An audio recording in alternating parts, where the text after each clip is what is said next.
So, we offer to na doon, bibigay ko na po ang mic kay Brother Erwin. The floor is yours. Thank you very much. Brother Erwin, try mo mga ibang mic. Mas malakas na lakas So, paano ba yung ginawa niya kanina? Ito ang may mga ano.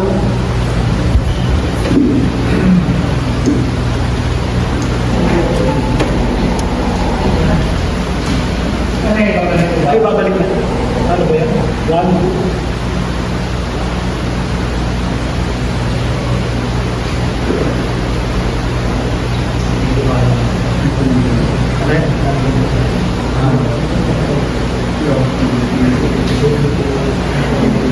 Okay, keep chasing.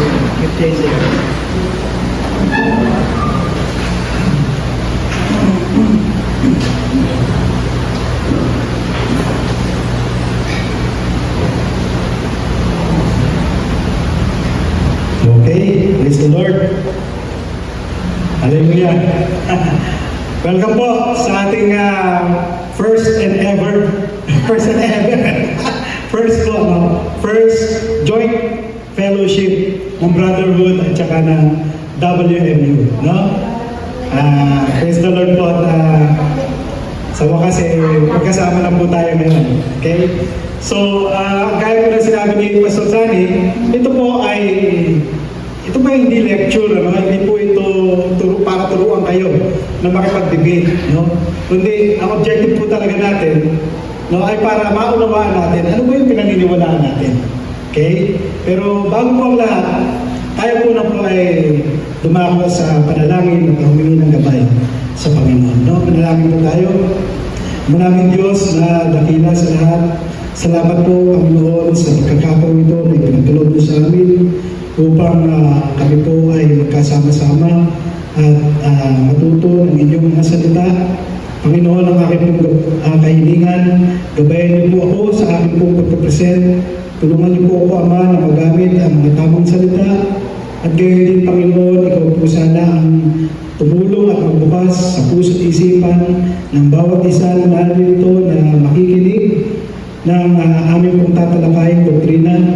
Nawa, Panginoon, gabayan niyo po kanilang mga puso upang kanila pong maunawaan ang aming sinasampalatayanan upang sa gayon, Panginoon, mas tumibay ang pananampalataya ng bawat isa, magkaroon po sila ng mas malalim na ugnayan sa inyo, at ganoon din, Panginoon, ay maisapunuhay po namin ang mga doktrinang ito, mapanghawakan po ito sa aming mga puso, upang sa gayon, Ama, kami po ay maging confident na ma-share po ito sa lahat ng tao. Panginoon, kayo po mamuna sa aming pong gagawin. Itinataas po namin sa inyo ang gawain ito at nawa ay maluwalhati po ang kanyang kadakilaan. Ito po ang aming sama-sama dalangin sa pangalan ng aming Panginoon Jesucristo. Amen. Okay. So, yun mga kapatid, no? So, ito po ang pinakamahirap. Kasi lahat po tayo busog. Tapos malamig, okay? Baka po tayo ay antukin, no? Sa ganito. Kaya, mas maganda po kung meron kayong katabing kape, no? Habang nakikinig, mas maganda po yun, no? Wala po kasi akong alam ng icebreaker, no? Yung mga sasayaw-sayaw pa tayo, wala pong alam na ganun. Kaya, sana lang po ay huwag kayong antukin. At yun nga po, meron naman po tayong kape doon sa labas. Mas maganda po magkape tayo, no? Habang nakikinig. Ngayon mga kapatid, ang tatalakayin po natin sa hapong ito, no? Ay ito pong ating doktrina na once saved, always saved, mga kapatid. Ito po kasi ay isa sa defining doctrine ng ating denomination sa Southern Baptist Convention. Okay? Dapat po nating maunawaan yun. Pag sinabi natin defining doctrine, okay? Yan po yung ina-advocasya natin, no? Ina-advocate natin doktrina sa labas. Alright? Halimbawa, no? Sa Badista, Seventh-day Adventist. Ano ang sa tingin niyo ang kanilang defining doctrine? Sino may alam? Sabbath, di ba? Yun ang kanilang ipinangaral. Okay? Halimbawa, Jehovah's Witnesses. Ano ang kanilang defining doctrine? Witnessing. Okay, nakikita nyo sila, no? Every Saturday, Sunday, nasa streets, nagbabahay-bahay sila. Ganon din ang mga Mormons, no? Ang Iglesia ni Cristo, ano ang kanilang defining doctrine? Hindi dinuguan, ha? Kasi pagka naisip natin yan, mag-iasig yun, dinuguan. Hindi po yun, no? Kung hindi, kawan, okay? No, dito kayo sa kawan, right? Sa Roman Catholics, no, hindi simbang gabi. Okay? Hindi simbang gabi, yung kanilang mass, yung Eucharist. Alright, yun ang kanilang defining doctrine. Tayo naman po sa Southern Baptist, no? And many other Baptist groups, okay? Ito po ang ating defining doctrine. Ang doktrina ng eternal security o mas kilala sa once saved, always saved. Alright? Ngayon, kagaya nga po na nabanggit ni Father, ni Dr. Sorry po, Pastor. Kagaya nga po na sabi ni Dr. Sunny Soriano, nagkaroon po nga kasi tayo ng talakayan, no? With Roman Catholic priest last June 7, 2 weeks ago. Alright? Dito nga po sa topic na ito. Okay? Ito lang po ang gagamitin nating framework, mga kapatid, para magkaroon tayo ng proper presentation. Okay? Yung kung ano po yung nilatag dyan sa debate niyan. By the way, mapapanood niyo po yan sa YouTube. Okay? Nandun po yan sa YouTube. In fact, share ko po yan sa ating Brotherhood group chat. Okay? Kung gusto nyo balikan. Ngayon, mga kapatid, dito po sa ating gagawing presentation, meron pong specific goal na ibinigay ang ating buting Pastor Sunny sa akin. No? And thank you, Pastor Sunny, kasi napakalinaw po, no, ng goal natin. Ito po ang goal natin. To equip you, brethren, on how to effectively share the gospel to Roman Catholics. Very clear. No? Sino ang ating target audience? Roman Catholics. No? Are we limiting ourselves sa kanila? Hindi. Pero, for this time, sila muna. Alright? So, yung word na effectively, mga kapatid, medyo it varies, no, on a case-to-case basis. Pero I would like to offer to you, no, kung ano yung sa tingin ko na pwedeng mag-define yung sinasabing effectively share the gospel. Yung salitang effectively. No? 3 things. Una, know what you believe and where to find it in the Bible. You agree? No? Yan ang first step. Kasi, paano natin mai-share? No? Yung ating pananampalataya na hindi naman natin ito ilubusang naiintindihan. Alright? Pangalawa, mga kapatid, be ready to refute opposing arguments. Alright? Sometimes, nakita ko si Brother Rex, umiikap na siya. Magkape ka na, brother. Sometimes, merong tugon ang ating kausap, no? Kung hindi natin alam kung paano yung i-refute, no? Ay hindi tayo magiging convincing. Okay? So very important. Number 3, be ready to answer any questions. Alright? So yung tatlong yan, mga kapatid, ang dapat nating ma-achieve para tayo maging effective sa ating pag-share, no? Or pakikipagtalakayan. But on top of these 3 things, mga kapatid, meron pang isa. Okay? In all this, do it with gentleness and respect. Okay? Amen? Kasi mga kapatid, ako po ay naka-experience ng maraming debates. Ako mismo po, inaamin ko, minsan po, dadala tayo ng emosyon. Lalo na kung makausap natin, pilosopo, no? Na ang kanyang intention talaga ay not to really to discuss, but to agitate, o ano yun ka, galitin ka, pikunin ka, dadaanin niya sa pamimiloso. No? It's a real challenge for us, but we have to maintain our composure and calmness, no, sa pakikipag-usap. Kasi yung po sabi ng 1 Peter 3:8. Alright? Ngayon, mga kapatid, medyo maiksi po oras natin, no, for today. Hindi po natin madidiscuss yung tatlong yan. Doon lang muna tayo sa isa.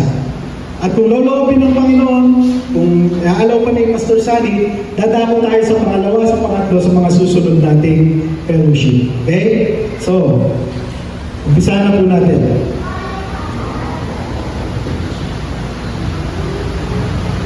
let's define first the doctrine. Ano ba ang ibig sabihin pag sinabing once saved, always saved? Okay? From the title itself, once saved, no, past tense, ligtas ka na. You are always saved. Alright? So meaning to say, yun po ay a belief providing Christian believers with absolute assurance of their final salvation. Kaya nga po siya, save, always save. Alright? Yun po ang feature niya. Kumbaga, ang key feature niya is the assurance of salvation. No? The steadiness, the permanency of salvation. Okay? At ang sabi pa dyan, it teaches that once you become a genuine follower of Jesus Christ, it is absolutely impossible for you to lose your salvation. Wow! Absolutely impossible. Talaga. Yes, that's it. That's true. For many people, mga kapatid, napakahirap nilang tanggapin yun sa sarili nila. Napakahirap. Na para bang kalokohan yan. Kalokohan yan. Ano yun? Minsan na akong sumampalataya, naligtas eh. Kahit anong gawin ko, ligtas na ako. Yun ang karikature nila. No? Kasi hindi nila nauunawaan kung saan ang gagaling at kung bakit tayo nag-arrive doon sa conclusion na yun. Alright? Na siya namang i-expose natin sa inyo. No? Maganda kung maaalala nyo yung mga verses na gagamitin natin, na isusulat nyo. Kung hindi naman, wala kayong diyang ballpen at papel, huwag kayong mag-alala, ibibigay ko po itong presentation. No? Sa bawat isa. Now, puntahan muna natin yung ating official belief. No? Meron po tayong official statement of belief. As Southern Baptist, as a member of Southern Baptist Convention, ang ating pong official articles of belief ay yung tinatawag na Baptist Faith and Message 2000. Right? Pagdating po sa salvation, matatagpuan po yan sa article number 4. Right? Sabi po dito, salvation involves the redemption of the whole man and is offered freely to all who accept Jesus Christ as our Lord. Alright? Offered freely to all. Alright? Wala tayong pipiliin. Tapos, in its broadest sense, sabi dyan, salvation includes regeneration, justification, sanctification, and glorification. There is no salvation apart from personal faith in Jesus Christ our Lord. See? So, sabi nung sa statement natin, nauna yung regeneration, no? Bago justification, and then sanctification and glorification. Yan po in its broadest sense. Okay? Pero, dyan sa bawat proseso na yan, bawat stages na yan, bawat stage na yan, permanent po ang salvation, hindi po nagbabago. Yun po, no? Yun po ang sinasabi natin. And then, define dyan, regeneration, repentance, no? Justification, sanctification, glorification. Alright? Bisitahin mo na lang po, no? Hindi, may sipong oras natin, hindi po natin mababasa lahat dito. Pero yung sinasabi nating final stage of our salvation, yun po yung glorification. Yan. Alright? So, kung ikaw ay nanampalataya ngayon kay Kristo, ikaw ay tumanggap na eternal life. Yang eternal life na tinanggap mo hanggang sa iyong glorification. Stable. Clear? Amen. Yan.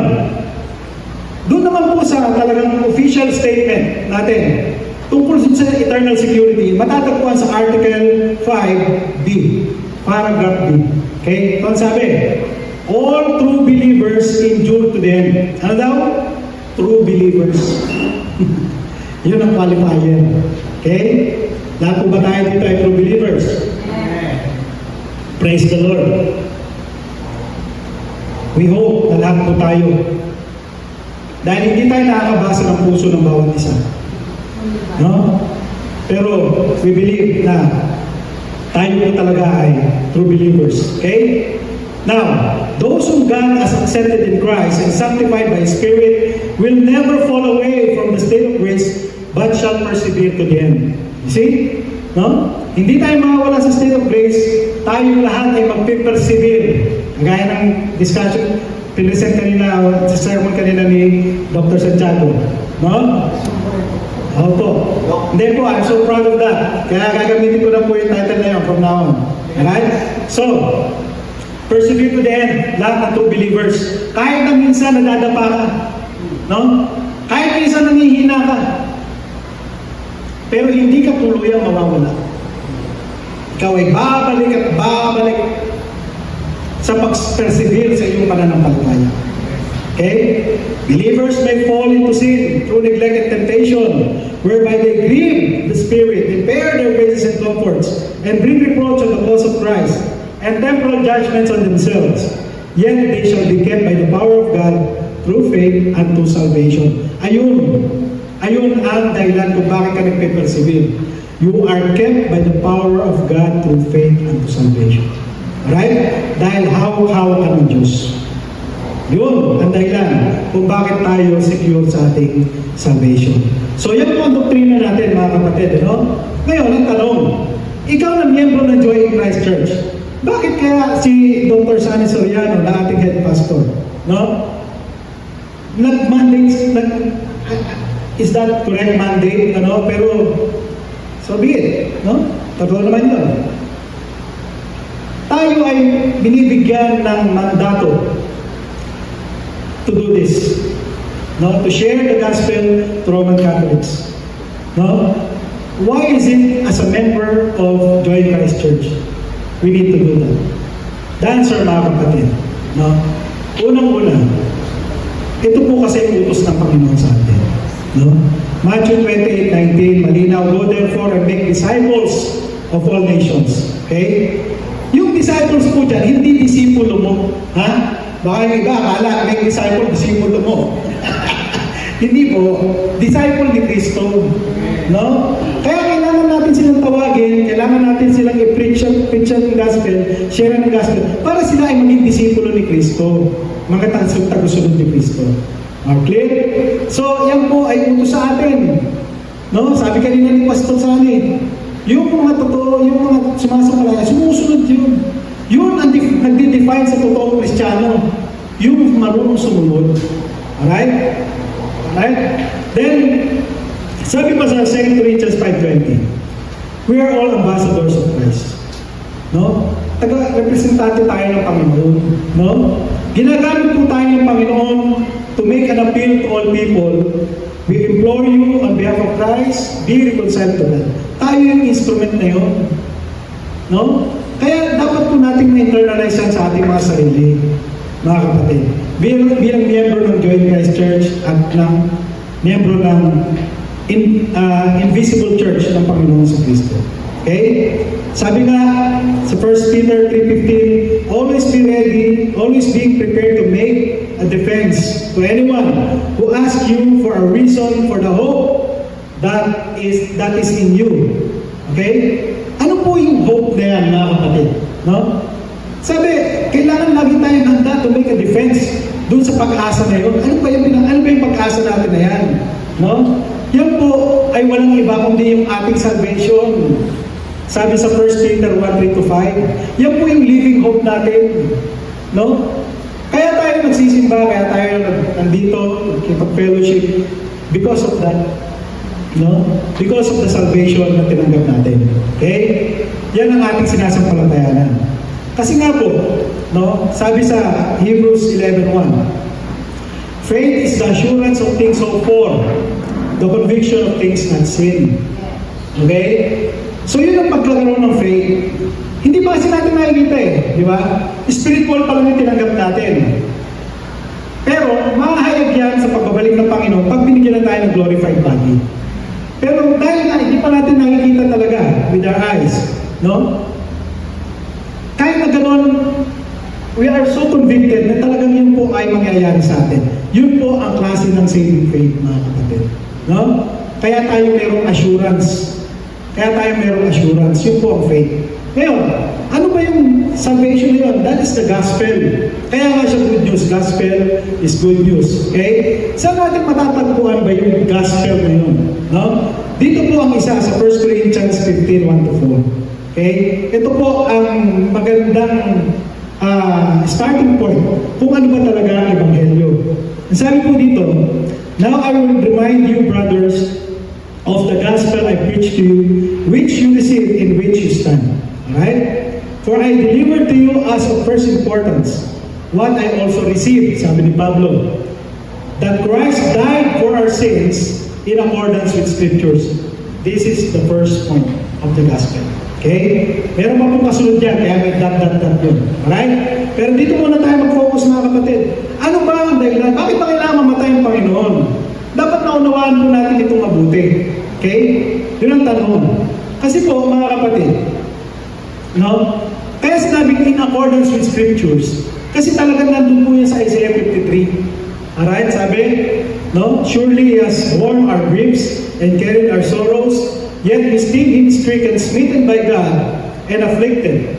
But He was pierced for our transgressions. He was crushed for our iniquities. Upon Him was the chastisement that brought us peace. And with His wounds we are healed. See? So talaga nakasulat po yun doon. No? Ngayon mga kapatid, ang tanong nga ulit, bakit ba siya kailangan mamatay? Bakit kailangan mangyari yun? No? Kasi sabi po ng Panginoon sa Hebrews 9:22, without the shedding of blood, there's no forgiveness of sins. Okay? Kailangan po magkaroon ng kabayaran ng kasalanan na yun. Hindi po basta pwedeng gawin ng Diyos, no? Na basta patawarin ka na lang. Tayo nagagawa natin yun sa mga anak natin, di ba? Pag nagkasala siya, okay, humingi siya ng tawad, okay, nanatawad kita. Pero sa Diyos po, hindi pwede yun. No? Kasi po, ang Diyos ay Diyos din ng justisya. No? Ang magsasuffer po doon yung kanyang holiness. Alright? Kaya kailangan po may mamatay para mabayaran ang ating mga kasalanan. Yun po ang requirement ng Diyos, mga kapatid. Kaya naman, kailangan po siyang mamatay para sa ating kasalanan. At dahil po siya ay namatay, He was buried. Ang second point po, mga kapatid, which is very important, no? Without this, our faith is in vain. Tayo na ang pinakakawawa. Tayo na ang pinakakaawa-awang mananampalataya kung ito po ay hindi totoo. Ano yun? That He was raised on the third day in accordance with the Scriptures. Okay? Many people, many Christians just quoting this without really understanding what is the significance of these two things. Okay? Ngayon, ilalakad po natin. Bakit very significant yung He was raised on the third day? Ito po yung mga kapatid, no? Sabi po sa Romans 4:25, who was delivered up for our trespasses and raised for our justification. No? Yung pala yun. Yung pala ang pagkabuhay na magmuli ng Panginoon Jesucristo, yun pala ang ating akwitan. Yung pala ang nagpaaring ganun sa atin. Ha? Ganun pala, no? So bakit? Ganito po, mga kapatid. Romans 6:9 says, we know that Christ being raised from the dead will never die again. Death no longer has dominion over Him. Alright? Ngayon, for the dead He died to sin once for all. But the life He lives to God. So you also must consider yourselves dead to sin and alive to God in Christ Jesus. Yun pala yun. Kasi mga kapatid, wala nang paghahari ang kamatayan sa Kanya, nabuhay na siya magmuli. No? Kung tayo ay nasa loob niya, yun na rin ang estado natin. Amen? Yun mga kapatid. Kaya kung hindi nabuhay na maguli ang Panginoon sa mga patay, tayo na ang pinakakawawa sa lahat ng mga mananampalataya. Pero dahil alam natin na ang Panginoon talaga nabuhay mula sa mga patay at nabubuhay magpakailanman, death has no dominion over Him. Talagang yun na rin ang estado natin. Kaya yun na po ang ating akwital sa kasalanan. Dahil namatay na po siya sa kasalanan at nabuhay na mula sa mga patay. Naunawaan po natin, mga kapatid? Okay. Yun. That is our living hope. Okay? Kaya, sabi sa Romans 8:24, for in this hope, yung pananampalataya natin ngayon, we were saved. Were. Past tense. Marinig niyo sa mga Roman Catholics, walang talata sa Biblia. Nung nagsabi, ligtas ka na o tapos ka na maligtas. Ayun. Linaw, we were saved, past tense. See? So yun po mga kapatid, yun ang pag-asa natin. Okay? Kaya, ang conclusion mga kapatid, talagang obligasyon natin, no? na talagang i-share ito sa iba. No? Lalo na sa kanila na wala silang rest. Alright? Wala silang assurance of salvation. No? Hindi nila alam kung sila ba ay ligtas na. Pero tayo po alam natin, dahil sinabi ng Panginoon, sinabi ng Biblia, ang kailangan lang natin gawin, ibahagi sa kanila. Alright? So, yun po, no? Ngayon, gusto ko naman pong gamitin ito, mga kapatid. No? Kasi, nararamdaman ko yung puso ni Pastor Salim na gusto niya na bilang ating head pastor na mapuno itong ating church, no? Alam niya na doon tayo nakukulang, no, sa initiative na yun, na umayo at manghikayat ng tao. Nararamdaman ko yun in my heart kasi siguro ganun din ang pakiramdam ko, no? Kaya nung nakita ko po itong advertisement na ito, no? Nanonood ako one time sa YouTube, nakapost ito, no? Sabi ko, okay ko kumbaga ini-encourage na magtanong tayo. Naka-advertise pa lang, no? Gabi mangyayari ng live. Parang gano'n, no? So, sige nga ako, subukan ko. Kaya tumawag ako talaga, no, mga kapatid. Tumawag ako nung May 29 yun, no? Nagtanong lang talaga tayo doon about salvation kay Father Darwin. Gracious naman si Father Darwin, mabait, no? At talagang sinagot niya yung mga tanong natin. Hindi tayo nakapag-debate doon. Yun ay avenues para lang magtanong. Okay? Yung pag-rebat, no, sa ibang avenue yun, no, mga kapatid. Pero dito, talagang nagtanong ako for the intention of inviting him na makipag-debate sa akin about salvation. Which nangyari na, no? Ngayon, dun sa pagtatanong na yun, 5 lang ang tanong ko dun no? Binigay ko yung transcript dun sa ewan ko nabasa na ninyo. Pero doon talaga, hinimay ko talaga yung kanyang mga sagot doon sa aking mga tanong para maunawaan ko. Yung 5 tanong na yan, mga kapatid, yan na ang magkagalingan ng ating diskusyon ngayon. Okay? So, unang tanong ko sa kanya, Father, out of the 1.4 billion Roman Catholics, okay? Ate Jo, pakitignan nga po yung aking cellphone kung tama yung yung tama yung gano'n. Baka kasi naiusap ko Tama po. Pakiayos ka nga po, Ate Jo. Pastor na. Kasi nakapan dito Ayan. Pakisettle na po. Parang po nakikita yun. Okay. Lahat po, Pastor. Thank you so much. Okay. Alright. So, ang unang tanong, out of the 1.4 billion Roman Catholics, pwede na ba silang mag-claim na sila po ay meron ng eternal life? Or sila po ay sure na dun sa final stage of salvation, pupunta na talaga sila ng langit. Alam niyo po ang sagot ni Father Darwin? Hindi. Hindi. Pero tayo po naniniwala, no, sa doktrina ng once and always saved at ng Ebanghelyo. We really claim na tayo po talaga ay meron na pong hawak na eternal life. Alright? Patunayan natin, mga kapatid. Okay, before that, mahalaga po kasi na sa ating pagtalakayan, hindi po ako nag-encourage na makipag-debate kayo.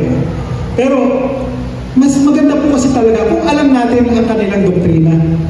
No? Para mas na-address natin yung kanilang mga arguments. Okay? Kasi po sa Roman Catholic Church, ang kanilang salvation, cooperation. Cooperation ng Diyos at ng tao. Meaning ko say, magkatuwang ang Diyos at ang tao para maligtas ang taong yun. Nanuhan yun? Kaya, hindi po talaga pwedeng makapag-claim na siya na ligtas na siya. Kasi kailangan mo na makipag-cooperate Yeah? Meron pa siyang kailangan gawin. Alright? Yun po ang kanilang doktrina. At sa atin po, at nakita natin kanina sa justification, no? Ang ground ng ating justification, si Kristo na buhay na magulit. No? Permanent na yun. Pero sila, hindi pa. Ang justification sa kanila, initial justification, then meron pang final justification. Okay? Meaning to say, yung justification na tinanggap nila nung umpisa, on, off.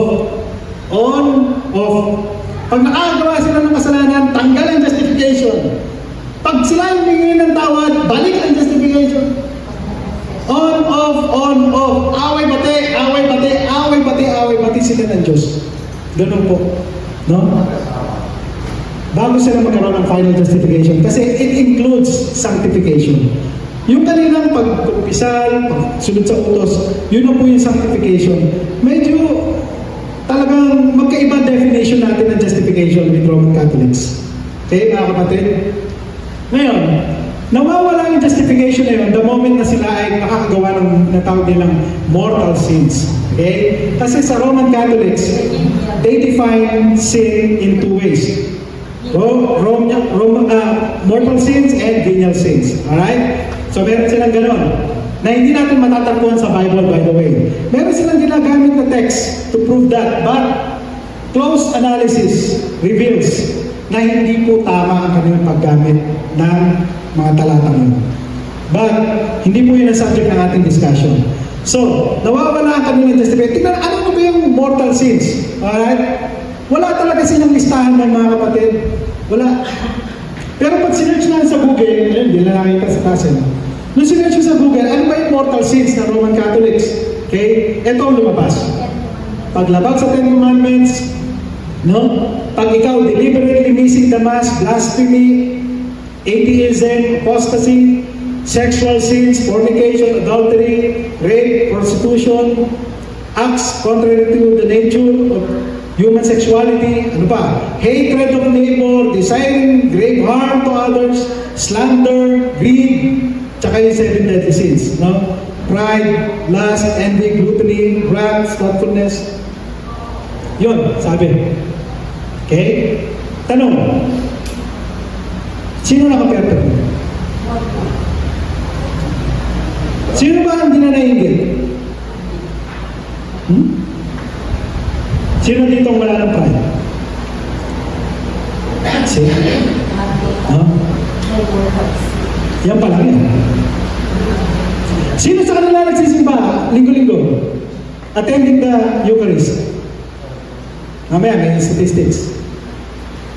You see kung gaano kabigat, mga kapatid.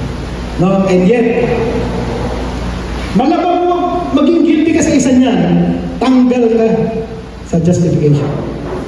Ganon kabigat. No? Ang matindi doon, mga kapatid, para ma-restore yung iyong justification, ang solusyon, kumpisan. Alright? Kailangan kumpisan ka sa pare. 1.4 billion yan. Nakapunta, sino dito nakapasok na sa Roman Catholic Church? Lahat tayo. Diba? Ilan bang boot ng confession boot doon? Isa. Maswerte na may dalawa pag malaki yung church. May nakita na ba kayo pumasok doon? Nagtatago kahit gabi. Kasi ayaw makita ng iba na kumpisal siya. Pero ang punto, mga kapatid, is that even logistically possible? 1.4 billion Roman Catholics kailangan magkumpisal. Kailan? Araw-araw. Pag nainggit ka, punta ka na doon. You know, nainggit ako. Kaya nga si Martin Luther nagsawa Nagsawa siya nakakumpisal. Dahil katatapos na ng 4 hours na kumpisal, ano na naman siya after 2 hours. Kasi sa dami na naman nakasalanan na gawa niya. You see? And yet, yun po ang kanilang salvation system. Alright? Ngayon, mortal sins pa lang yan. Wala pa yung venial sins. No? Yung venial sins, hindi nire-require naman kung napisal ka sa pare. Pero, kailangan mo pagbayaran yun dun sa tinatawag nilang purgatorio. No? Na wala rin sa Bible. Ang tanong, gaano ka katagal doon? Kaya, paano mo malalaman kung gaano ka katagal doon?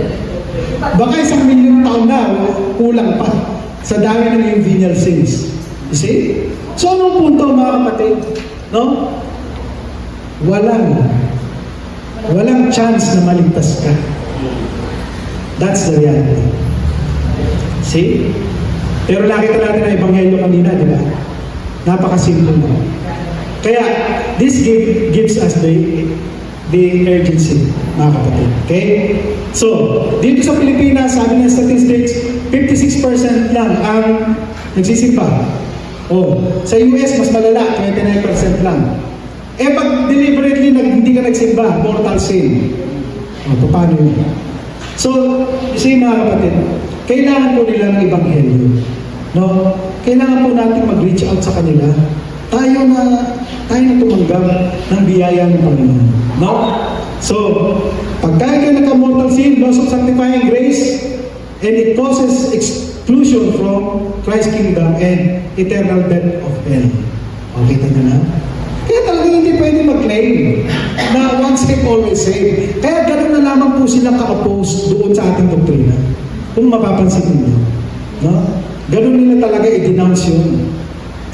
They call it doctrine of demons. No? Sa demonyo yan. Laging gano'n marinig nyo sa kanila. Hindi nila matanggap sa sarili nila. Na talaga, gano'n lang kadali. Ano yan, kuya ako eh? Ganun lagi karikature nila. Why? Hindi kasi sila nagbabasa ng Biblia. No?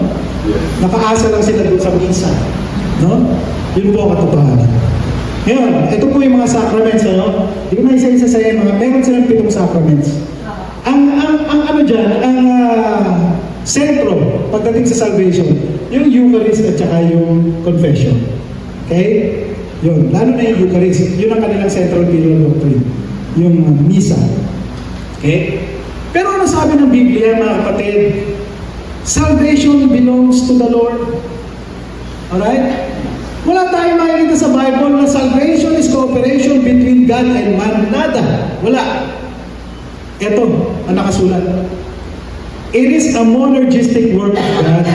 No? From beginning to end. Trabaho ng Diyos. Wala tayong any contribution or participation. Kung meron man, mga kapatid, yung kasalanan lang natin. Kaya na kailangan ng salvation. See? Yun lang na i-contribute natin. Pero sa salvation per se, wala. Okay? Yan po ang una. Kaya naman, no? Dito papasok, no, yung pagkakilala natin sa Diyos. Siya ang lahat may gawa. Dapat kilala din natin siya, mga kapatid. No? Kaya salamat, Pastor Kevin. Talagang nagkakatikisin tayo dito. Ini-explain ni Pastor Kevin isa-isa. Tinuturo sa atin yung mga attributes of God. That is very important. Kung ang ating doktrina hindi aligned doon sa attributes of God, something is wrong. Kaya mapansin niyo sa mga confession of faith, even in our Baptist faith and message, unang-una lagi yun. No? Yung doktrina natin tungkol sa Diyos. Alright? Ano ba ang alam natin, lagi natin naririnig about God? 3, di ba? Omnipresent, omniscient, and omnipotent. Okay.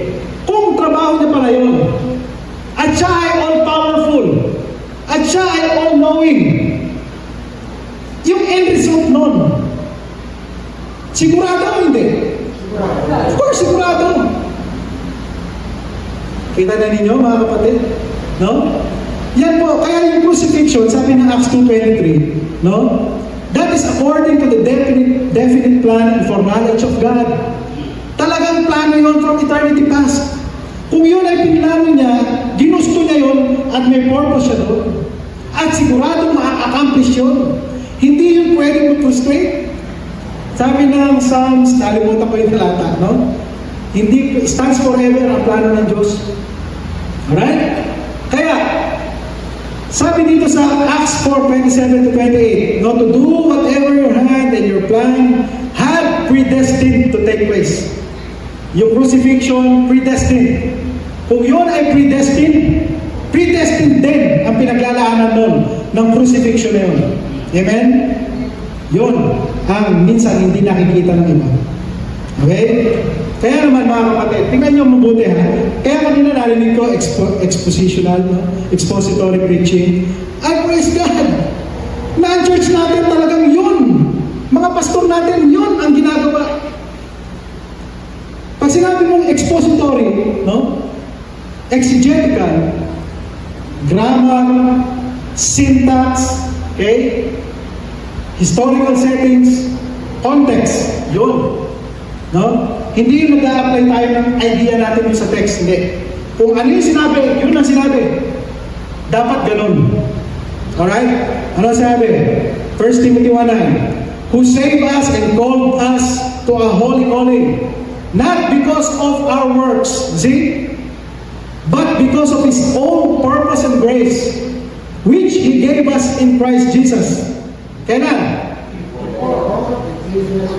Very clear. He saved us before the ages began. Sa plano ng Diyos, tapos na ang salvation. Sa mind ng Diyos, tapos na. Accomplish na. Yan, dito sa lupa, historically, nangyayari tayo. Alright?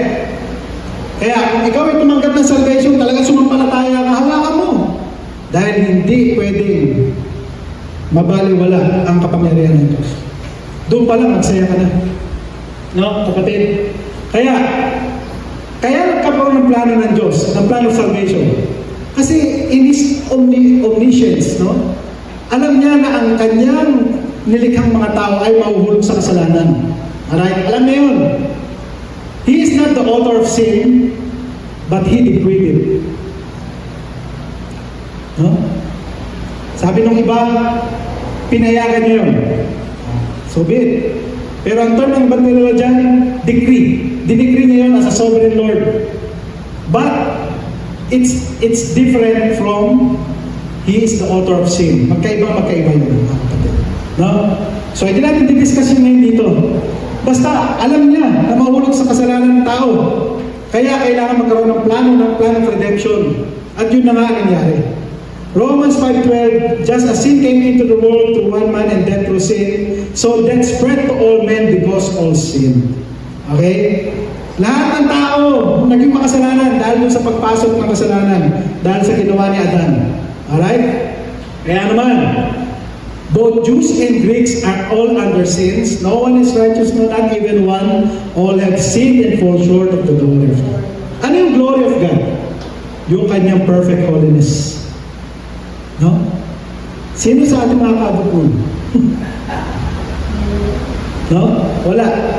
Kaya nga po tayong lahat, according to Ephesians 2:1, you were dead in your transgressions and sins. Okay? Lahat po, ang default status ng tao ay patay. Spiritual, by the way. Pag sinabi mong patay, yun ay patay. Alright? Kung anong sinabi ng Biblia, tanggapin mo yun. Na maluwag sa iyong puso, kahit mahirap. Okay? Yun ang sabi. You were dead in your transgressions. By nature, you're children of wrath. Anong wrath yun? Wrath of God. Meaning to say, ang default status natin, impyerno. No? Dahil sa kasalanan. Kaya naman mga kapatid, no? Quoting from Dr. R.C. Sproul, no? Isang sikat na theologian. Sabi niya, the doctrine of total depravity is inexorably tied to the gospel. For apart from the bad news of our fallenness, the gospel is not goodness. Yeah? Very straightforward, very easy to understand. Kung hindi mo alam na ikaw ay papuntang impyerno, no, hindi magiging appealing sa iyo ang langit. See?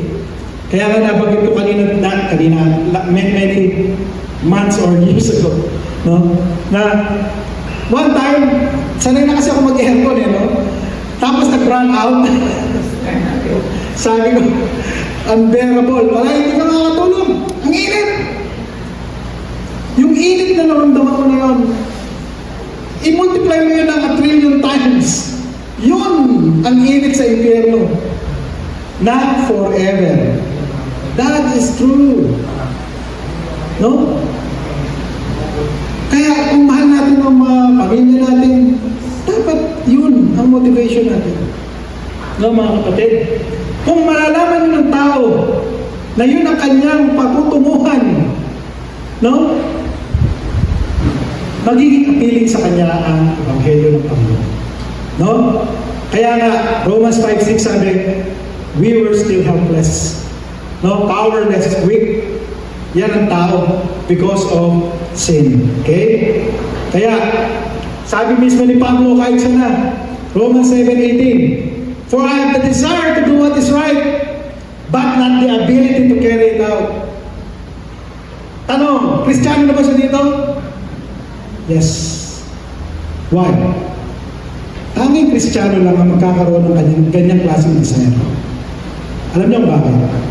Yung mga unregenerate, no? Mas mahal nila yung kasalanan. Ayaw nila sa liwanag. Galit sila sa liwanag. Sabi ng Panginoon sa John 3. See? Pero pag ang tao nagkaroon ng desire of righteousness, yun na ang signal na siya ay born again. Nakunawa ninyo? Yun po yun, mga kapatid. And yet, sabi ni Pablo, I have no ability to do that. No?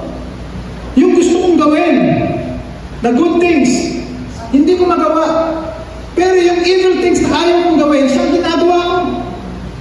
No? Now, if I do what I do not want, it is no longer I who do it, but sin that dwells within me. Kita na ninyo? No? Nandito pa kasi tayo sa sinful flesh, mga kapatid. No? Kaya nga sabi niya, wretched man that I am. How miserable I am. I am. Hindi I was. I am. So, ganyan ka-importante yung exegetical method. Importante yung mga tenses. No? A simple tense of the verb. Naiiba na. No? Merong significant impact sa doctrine. See? Kaya mga kapatid, tayo po ay powerless. Ano ang reference? Powerless kung at para abutin yung righteousness ng Diyos. Kaya tayo powerless. Meaning to say, wala tayong kakayahan maabot yun. No? Kaya naman pumasok ang Ebanghelyo. At the right time, Christ died for the ungodly. Amen? Yan po mga kapatid ng Ebanghelyo. Kaya naman mga kapatid, going back dun sa plano ng Diyos, Revelation 13:8, no? He was the Lamb slain from the foundation of the world. Para kanino? Para sa mga nakasulat na ang pangalan sa Book of Life. Book of Life niya, by the way. No? Book of Life of the Lamb. Alright? Before the foundation of the world. Okay? Tanong. Sabi na isang Roman Catholic na kausap ko. Bakit? Nakita mo na ba yung pangalan mo sa Book of Life? Para malaman mo na kasama ka doon. Nabasa mo na ba? Yun ang mga klase ng tanong na gagamitin ka talaga. No? Kasi alam mo philosophical yun, philosophy lang yun eh. No? Pero, ano sabi ng Biblia mga kapatid? Acts 13:48 says, no? And as many as were ordained to eternal life, believe. So, ibig sabihin, kung tayo po ay sumampalataya sa Panginoon Jesucristo, sa kanyang ginawa sa krus, at sa kanyang pagkabuhay na maguli, tayo po ay kasama doon sa Book of Life na. Amen? Malinaw. Hindi mo po kailangan makita yung pangalan mo doon. Alright? Hindi po yun ang requirement sa salvation na kailangan makita mo yung pangalan mo doon. At hindi ka inutusan ng Diyos na alamin kung sino-sino yung mga nakasulat doon. Okay? Kaya wag kang mga natwiran na ay hindi yan pinili. No? Ay hindi yan pinili. Katulad ko, pinili ako. Yabang ano? Hindi po. Kasi mga kapatid, ang Diyos, tatawagin niya yung Kanya sa time na gusto niya. Meron mga naliligtas nasa deathbed, no? Doon lang tumanggap, hours, bago siya mamatay. It can happen. Only God can know that. You see? Kaya hindi tayo pwedeng magsabi sa tao, hindi yan pinili. Huwag na natin pagkaksayan ng panahon yan. Hindi. No? We have to operate as if, no? Lahat ng tao ay pinili. No? Sana po malinaw, mga kapatid. Yun. No? Kaya nga dahil may planong ganun, sabi ng Panginoon sa John 6:38-39, For I have come down from heaven not to do my own will, but the will of Him who sent me. Oh, pinadala ang Panginoong Jesucristo. No? Dahil sa plano niya nun. And this is the will of Him who sent me. Sino yun? Ang Diyos Ama. Alright? That I should lose nothing of all that He has given me, but raise it up on the last day. See? Sino yung mga ibinigay sa Kanya? Yung mga nakasulat sa book of life. Sino ba naglagay din doon? Ang Diyos. Siya ang pumili nun. No? Yet again, hindi ka inutusan para alamin mo kung sino yung mga pinili. Wala kang ganun. Ha? On the other side, hindi rin tayo ginawang accountable, no?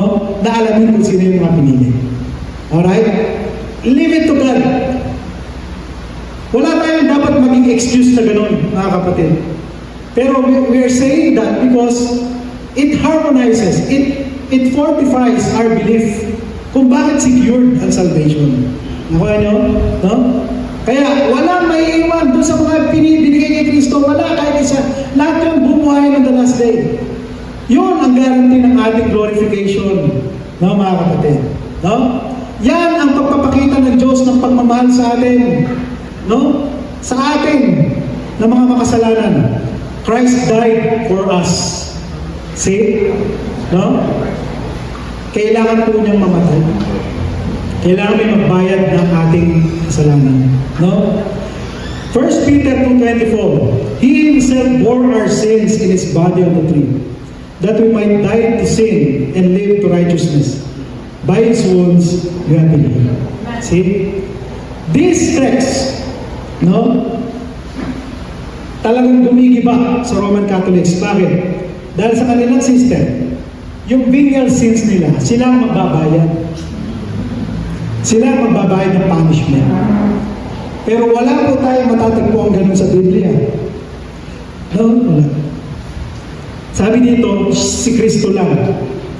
Kaya naman, ang sabi ng Colossians, another key verse sa Once and Always Say. Remember this verse, please. At kung meron kayong time, pag-aralan yung mabuti ito. Marami naman pong ways para mapag-aralan. Internet, YouTube, Facebook, no? May AI pa nga. No? AI, very efficient. Okay? Colossians 2:13 says, God made alive. Sino yung tayo? No? You. God made alive together with Him. Kasi nga, patay ka. Ha? Having forgiven us all our trespasses, all. Hindi all past sins. All sins. Okay? Hindi pa nangyayari yung kasalanan mo, bayad na. Sabi ng iba, posible naman yan. Hindi pa ka nangyayari, bayad na. Pero tayong mga sumasampalataya sa mga salitang ito, mga kapatid, ang tugon lang natin, sabi ng Panginoon. Pag sinabi niya, totoo, pinaniniwala ko. So, paano nangyari all sins? No? Susunod na verse, 14. By canceling the record of debt that stood against us with its legal demands, this is set aside, nailing it to the cross. Two things, very important thing. Canceling the record of debt. Kinancel. Binlock out. Kumbaga, alam niyo yung promissory mo? No? I owe you. Okay? Yun ang context ito. Noong araw dahil, yung mga sinusulat na utang doon, no? Yung panulat na yun, wala pa naman ng mga tawag doon, mga solvent-based pa yun, no? Na permanent marker, wala pang ganun. Noon, yung sulat na yun, nabubura yun. Binlock out, binura lahat yun. Okay? Yun ang sinasabi dito. Tapos, another thing, sabi, this is set aside, nailing it to the cross. Ano yun? Mismo yung papel na pinagpurahan, binura, yung mga lista ng utang mo doon. Mismo yung papel, tinapon. Tinapon sa cross. Ganun katindi ang text na. Paid in full. Paid in full. Paid in full. Yes, that's the term. Thank you po, Dr. Sanson Tiago. Okay? Paid in full. Kaya sabi ng Panginoon, ano? It is finished. Tetelestai. No, Pastor Mon, ano? Tetelestai. Paborito yun ni Pastor Mon. No? Mas maganda sa... Narinig ko lagi sa inyo yun, di ba dito? Mas maganda po sa alin sa King James eh. Sabi sa King James, having blotted out the bond written in ordinances. Yung ordinances, yun yung papel. No? Written in ordinances. Papel yun. No? That was against us, which was contrary to us, and He had taken it out of the way. Tinanggal niya talaga. Nailing it to us. See? Kung wala ng papel, wala nang pagsusulatan. Huh? Galing ng Panginoon, di ba? Yan ang salvation. Yan ang biyaya ng Panginoon, mga kapatid. No? So, to conclude, as far as this is from the west, believe it, your sins are all forgiven. All of it. Amen? Palakpakan muna natin ang Panginoon. Pagpagising. Alright, thank you po. So, kaya naman 2 Corinthians 5:21, another very important verse.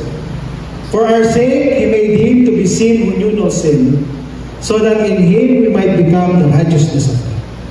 Ito yung sinasabi po lagi ni Pastor Sunny na double imputation. No? Siya po ang umago ng punishment ng ating kasalanan para po matubos tayo. Dahil yung kanya naman pong perfect righteousness in Him, kasi nandun tayo sa loob niya. No? Yun po ang nakikita ng Diyos na righteousness. Kaya po tayo ay tatanggapin ng langit. Hallelujah, praise the Lord. Yan po ang ebanghelyo, mga kapatid. No? Kaya, yan po ang pagsinta ng Diyos sa sanlibutan. No?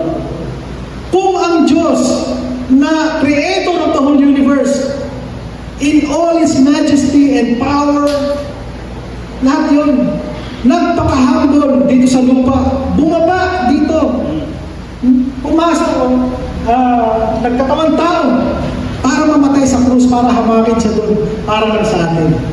Yun ang pagsinta ng Diyos. No? At ang sabi dyan, that whoever believes in Him should not perish but have eternal life. Pansinin niyo, mga kapatid. Pareho po yan naka-present tense. No? We're now going again to exegetical method. No? Yung believes, no? That is in present active participle. Meaning to say, ongoing. No? Ongoing. Continuous. Kasi ang problema, yung mga ibang preacher, no? Ang pagkaintindi nila, whoever nang sasampalataya sa inyo, using this verse, na para bang future tense yun. Yun ang problema. Kaya pumapasok yung sinasabing free will. Alright? Pero hindi yun ang sinabi ng verse eh. Whoever believes. Kung sumasampalataya na yun, sumampalataya na yun. Tama nyo? No? Whoever believes in Him should not perish but have eternal life. Parehong past tense. So, ibig sabihin, may eternal life ka na ngayon. As simple as that. Sumasampalataya ka ba? Yes. Hindi may eternal life ka. Tapos na po, sige. Bakit? Kung eternal life yan, hindi yan on and off life. Yan ay everlasting life. Yan ay continuous life. See? So, napakasimple. Yet, talagang minsan binabaluktok ng iba. No? Yan po. No? Kaya nga sabi niya pa sa John 5:24, whoever hears my word and believes Him who sent me has eternal life. Has. Para bigyan din yun, he does not come into judgment but has passed from death to life. Ano ibig sabihin ng has? Hawak mo. Oh, parang ganito. Marunong ba kayo mag-basketball? Ako dati. Ngayon, di na. Erwin has the ball. Okay, di ba? Hawak mo yung ball. Hawak mo. Malinaw. Hindi ka na mahatulan, nakatawid ka na from death to life. Bakit? Yun po kasi ang nangyari sa Panginoon. Death has no dominion over Him. Ganon din tayo. Okay? Kaya, ito pa isang maganda. 1 John 5:10 to 11. Whoever believes in the Son of God has a testimony in himself, and this is the testimony that God gave us eternal life. Gave. Past tense. Oh, ano pa gusto mo? Kanina, present tense. Ngayon naman, past tense. Oh, sigurado yun. Bakit? Kasi sabi, and this life is in His Son. Oh, kita nyo na? Yung nakita natin kanina. Nandun kasi tayo kay Kristo. Ang ating buhay, Colossians 3:4, nakatago kay Kristo. Nandun tayo sa Kanya. And when Christ is your life appears, then you also will appear with Him in glory. That is a declaration, mga kapatid. Hindi yan conditional statement. Unawain yung mabuti. Then you also will appear with Him in glory. Walang kondisyon. Kita nyo? Sa kanyang pagbabalik, ikaw rin will appear in glory. Ano pa isang verse dyan? Romans 6:5. For if we have been united with Him in a death like His, we shall certainly be united with Him in a resurrection like His. Certainly. Ano pa kailangan mong marinig? No? Napakalinaw ng Biblia, mga kapatid. No? Napakalinaw. Kailangan lang natin talaga ipakita. No? Kaya, again, kung bakit justification yung pagkabuhay na mag-uli ng Panginoon, dahil po nandun ang buhay natin sa Kanya. No? Nandoon. At kung tayo po ay justify, Romans 8:30, no?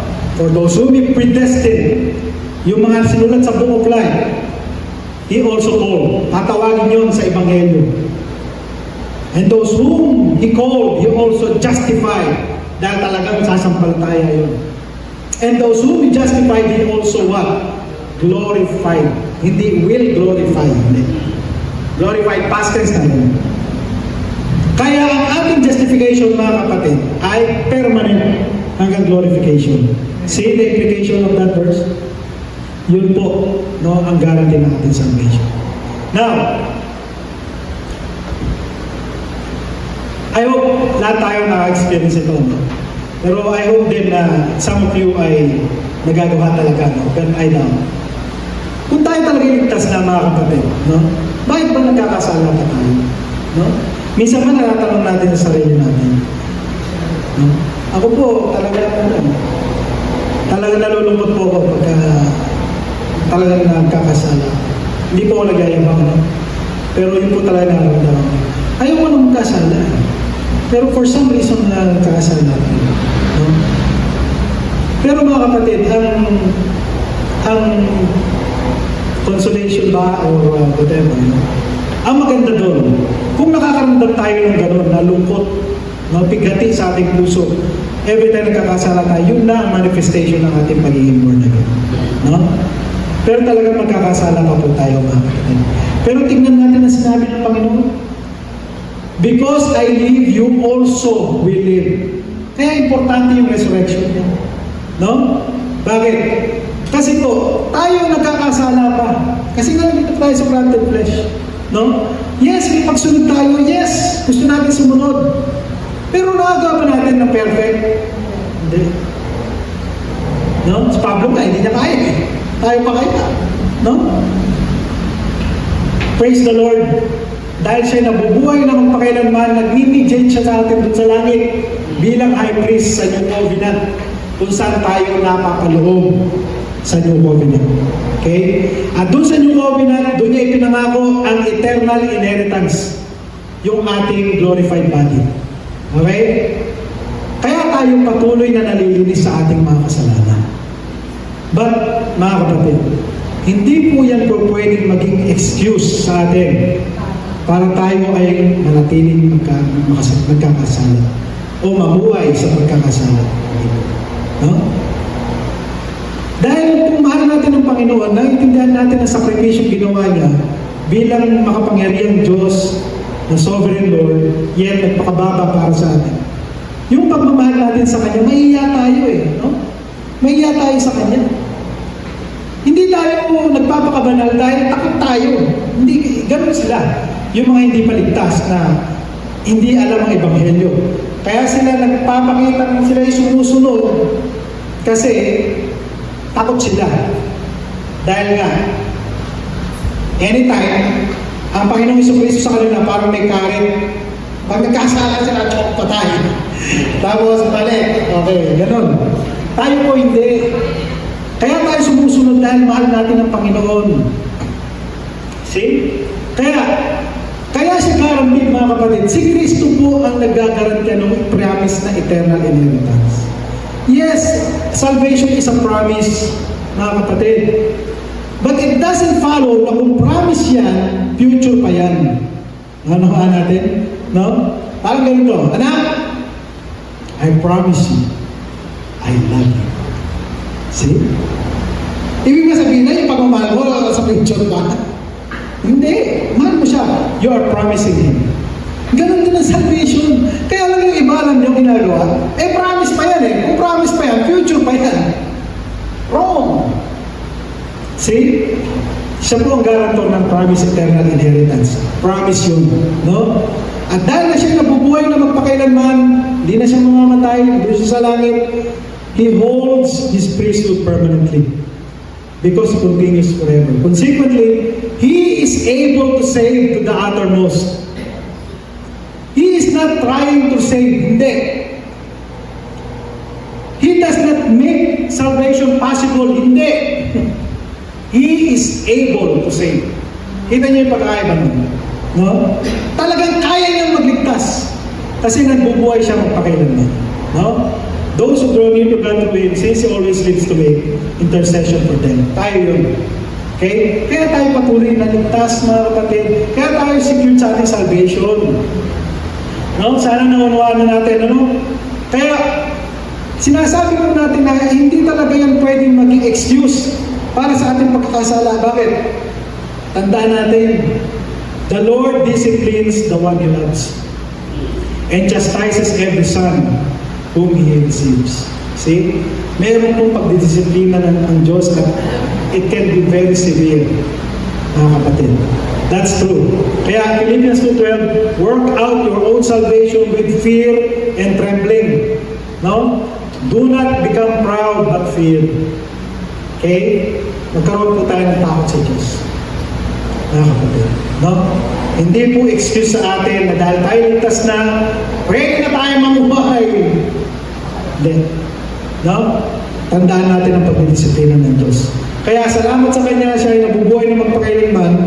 Ito pa isang magandang verse. No? 1 John 2:1. Sabi, my little children, I'm writing these things to you so that you may not sin. See? Hindi tayo pwede magkasala. Sabi, you may not sin. But, yung cambio, if anyone does sin, we have an advocate with the Father, Jesus Christ the righteous. Advocate, tagapagtanggol. Ano na mga ginagawa ng Panginoon? Advocate, interceding, mediating. See? Kaya yun ang biyaya niya, mga kapatid. Bakit if anyone does sin? Kasi po, sasabihin natin hindi tayo nagkakasala. The truth is not in us and we make ourselves a liar. Siya rin na nagsabi, 1 John 1:8, no? But if we confess our sins, He is faithful and just to forgive us our sins and to cleanse us from all unrighteousness. 10. If we say we have not sinned, we make Him a liar and the word is not in us. See? Ganun kabuti ang Panginoon, mga kapatid. Yung kanyang omniscience, bago paligay ng plan of salvation, alam niya na lahat ng kasalanan mo. Alam niya na. Alam na lahat yun. Pero bayad lahat yun. Hindi po siya nabibigla. Uy, si Rex nagkasala. Sinungaling. Tanggal ka na Rex. Pag nagkano ka, pagka hindi ka nagsalman, malulungkot ako. Hindi po ganun ng Diyos, mga kapatid. No? Kaya nga talagang napaka-importanting makilala muna natin yung Diyos kung sino siya. No, mga kapatid? Kaya ang mabuting balita, Romans 8:1, there is therefore now no condemnation for those who are in Christ Jesus. No ifs, no buts. Walang kondisyon. No? Deklarasyon lang. See? Kaya, talaga, may eternal life ka na. Okay? Point number 2. No? Maliban ang paniwalaan natin yung sinabi eh. Siyempre hindi, mga kapatid. Kasi ang sabi ng Revelation 22:6, these words are trustworthy and true. Totoo yun. Diyos na nagsalita eh. Siya na nagsabi sa'yo, truly, truly, I say to you, no, o me, ikaw na sumasampalataya sa akin, you now have eternal life. Hindi mo pa paniniwalaan yun. No? Now is the day of salvation, now. Hindi sa future. See? Pakita natin itong mga verses na to. O kaya sabihin mo lang natin, sabi ng Panginoon, now is the day of salvation. That's why I rejoice. No? Sabi nga ni Pastor John Macato, yung minsan pag-share natin, bits and pieces lang. Hindi natin kailangan ganito presentation. Ha? Minsan isang talata lang. Bits of truths lang. No? Enough. Para buksan ng Diyos ang puso ng bawat ng tao. No? Kaya, it is impossible for God to lie. Kung sinabi niya, you have now eternal life, totoo yun. No? It is impossible for Him to lie. Mga kapatid. Ngayon, sumunod lang natin, pangatlo. Kung namatay na ang Panginoon eh, binayaran na lahat ng kasalanan ko, siya na namatay eh. Kaya ako ligtas na. Saan mali yung concept na yun? Sabi ko kay Father. Sabi niya, ang mali doon kasi hindi ka talaga pwede. Dahil yung soul natin, hindi naman yung eternal. Immortal lang. Yun ang sabi niya. No? Mali. Bakit? May sinabi po ba akong eternal ang soul? Wala naman eh. Hindi naman yun ang argument ko eh. Ang argument ko, yung kaluluwa natin may eternal life, hindi eternal. Tanging Diyos lang ang eternal. Amen? No? Doon. Yun ang pagkakamali ng sagot niya. No? Try natin. Yung mga kulto, mga kapatid, sa kanilang labis na pagtuligsa sa Roman Catholics, doon sa concept ng purgatory, ang ginawa nila, tinanggal nila yung kaluluwa. No? Walang espiritu na conscious na pag namatay ang tao, katulad sa rich man ng Lazarus, no? Pumunta sa langit, pumunta sa impyerno. Walang ganun. No? Soul sleep ang tawag doon nila. Pag namatay daw ang tao, natutulog lang. Pagka nag-exist lang muna siya. I-resurrect na lang siya pag dating ng Panginoon. Wrong. Dahil ayaw sa Roman Catholics. No, ayaw nila sa Roman Catholics. Sino yung may hakang gano'n? SDA, Jehovah's Witnesses, MCGI, INC, Mormons, hindi. May soul din sila. And marami pang iba. Pero, even the Roman Catholics, naniniwala na meron tayong immortal soul ang tao. No? Kaya lang sa kanila, hindi pa diretso ng langit, pupunta muna ng purgatorio. Kung ilang taon siya doon, hindi nila alam. Alright? Pero tayo po alam natin na hindi, wala pong purgatorio, punta tayo agad doon sa presensya ng Diyos. Romans 8:10, if Christ is in you, though the body is dead because of sin, yet the spirit is alive because of righteousness. See? Sabi lang, kaya nilagay ko dyan yung mga translations, mga kapatid. Kasi sa ibang salin na sabi, yet the spirit is life. No? Gaya sa ESV. Pero masyadong medyo awkward, ano? The spirit is life. Parang iba. Buti na lang, ibang translations ganito. No? The spirit is alive, buhay. Okay? Because of righteousness. Kaninong righteousness? Kay Kristo. No? Ngayon, para mapatunayan natin yun, nandun sa 2 Corinthians 5:8. No? Yes, we are of good courage and would rather be away from the body and at home with the Lord. You see? So, yung kaluluwa ng tao, kaya nga pinakita yun ng Panginoon sa rich man and Lazarus eh. No? Sabi nila, parable yun. Hindi ako naniniwala na parable yun. Personal ko lang yun. It is debatable, mga kapatid. Pero, malinaw eh. No? Si Abraham, may pangalan eh. Na hindi parable yun. No? Kaya yun po ang mangyayari. Ngayon, ang problema, lalo na yung mga kultuhan, they confuse these two terms. They equate immortality with eternal life. No? Pero hindi po. Magkaiba po ang dalawang yan. Alright? Although they also overlap. Paano? Yung immortality, sabi dyan, it primarily refers to the endless duration of existence. Yun ang keyword, existence. No? Nag-i-exist ka. Pero yung eternal life, it includes immortality but is much more than mere endless existence. Bakit? Because it refers to the quality of life that comes with union with God. Yun ang key term, union with God. Yun ang nagdi-differentiate sa dalawa. No? Parang ito. Pag namatay ang tao, kung siya ay ligtas, punta siya sa langit, kapiling ang Diyos. Kaya siya may eternal life. Bakit? Kasama niya ang Diyos eh. Pero yung hindi ligtas, pupunta ng impyerno. Nandun siya nag-i-exist, immortal. No? Pero wala siyang eternal life dahil hiwalay siya sa Diyos. Naunawa na natin mga kapatid. Kaya yan pong dalawang yan, they overlap, yes, but may distinction. Okay? Ngayon, yung ating mortal body na ito, 1 Corinthians 5:15-53, ito po ang bibigyan ng glorified body, yung tinatawag na imperishable body or glorified body. No, na hindi na mamamatay. Hindi na mamamatay physically. Okay? Yun po ang ibig sabihin ng immortality dyan. No? Kaya yun ang ating iniintay, ang ating resurrection of body. Ngayon, pagdating sa soul and body, kaya nga sabi ng Panginoon sa Matthew 10:28, kill the body but cannot kill the soul. See? Kaya lang yung iba, yung mga naniniwala sa soul sleep, yung body, yun na rin daw yung soul. Mali. No? This verse refutes that. No?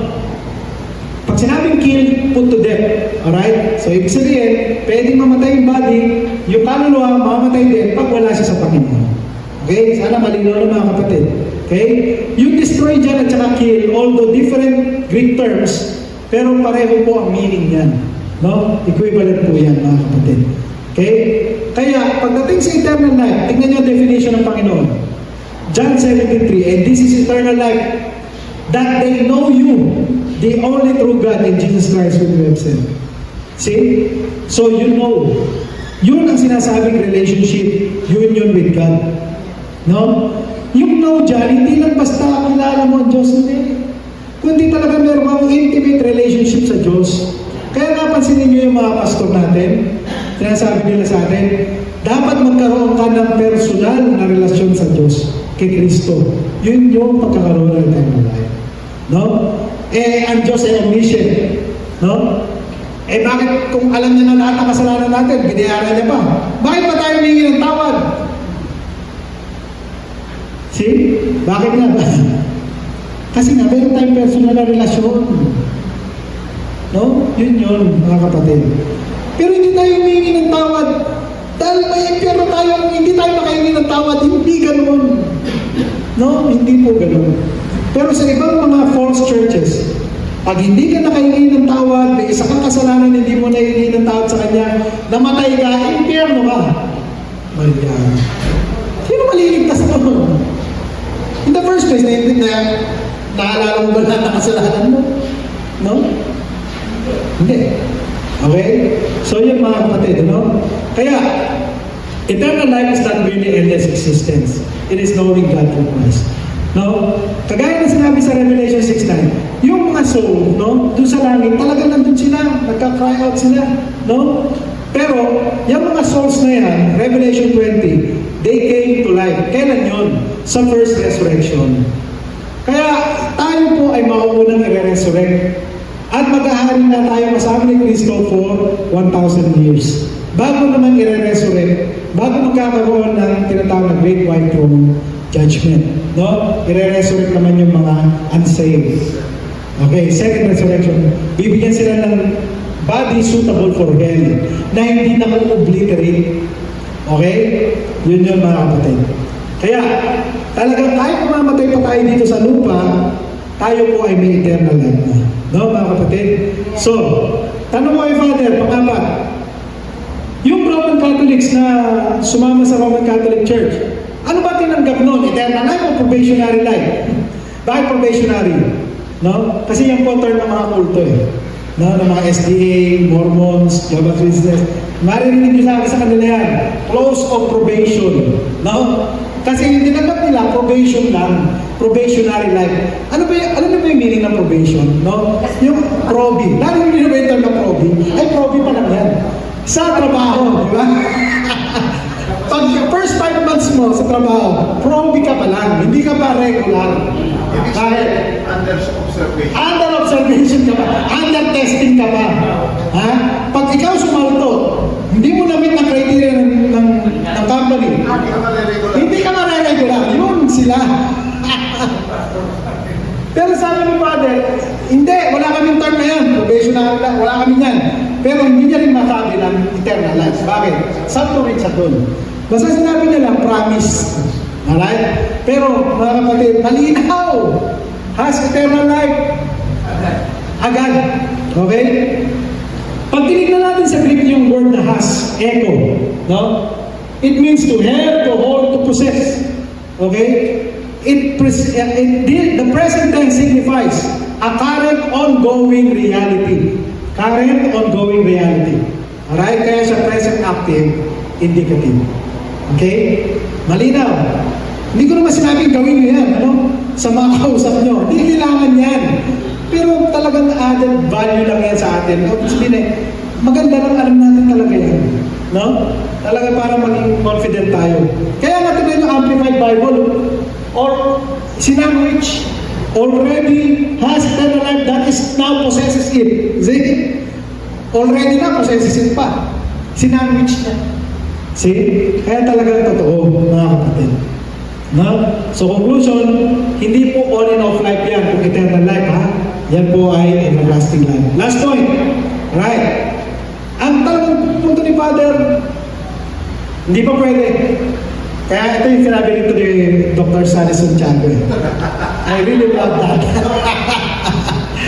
No? Sabi ito ni Pastor Sally. No? Yung judgment kanina. Tapos gagamit sila ng mga ibang verse na hindi naman yun ang context. Okay? Bakit kaya nila ginagawa yun? Kasi nga, in the first place, false nga ang doctrine. Kaya ginagawa nila proof texting. Yun yung proof texting. No? Sinabi nga na gano'n judgment. Pero hindi yun ang context. No? Ngayon, sinasabi natin, no? Hindi. Bakit? Mismo Panginoon nagsabi. He does not come into judgment. Oh. Anong judgment yan? Eternal damnation. Nandiyan na nga mismo sa but pass from death to life. Oh, you see? Ano pa yan? Hindi yan kaya yung condemnation. Wala nang judgment sa atin. Oh, gusto mo word of condemnation? Ayan ulit. There's therefore no condemnation. Oh, ano ba? I will remember their sins no more. Ano ba? No? Have been sanctified through the offering of body of Jesus Christ once for all. No? Ano ba?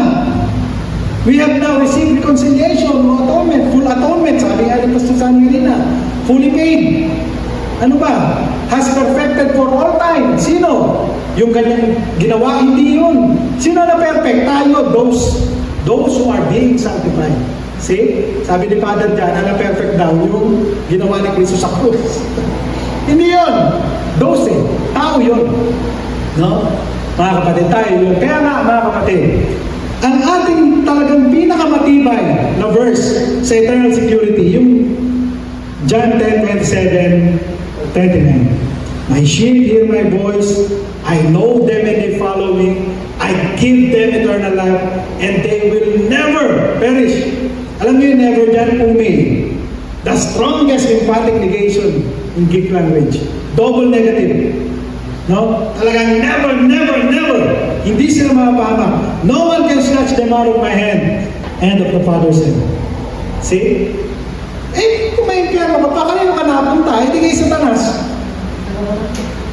Ano nangyari sa power ng Diyos? See? Sabi niya, never perish. No? Matatanggal ba yung ating pangalan sa Book of Life? Never! Umay din. Revelation 3:5, I will never blot out His name out of the Book of Life. See? Hindi tayo maaalis doon, mga kapatid. Okay? Na-redeem na po tayo. Na-justified na tayo. No? We have now peace with God. No?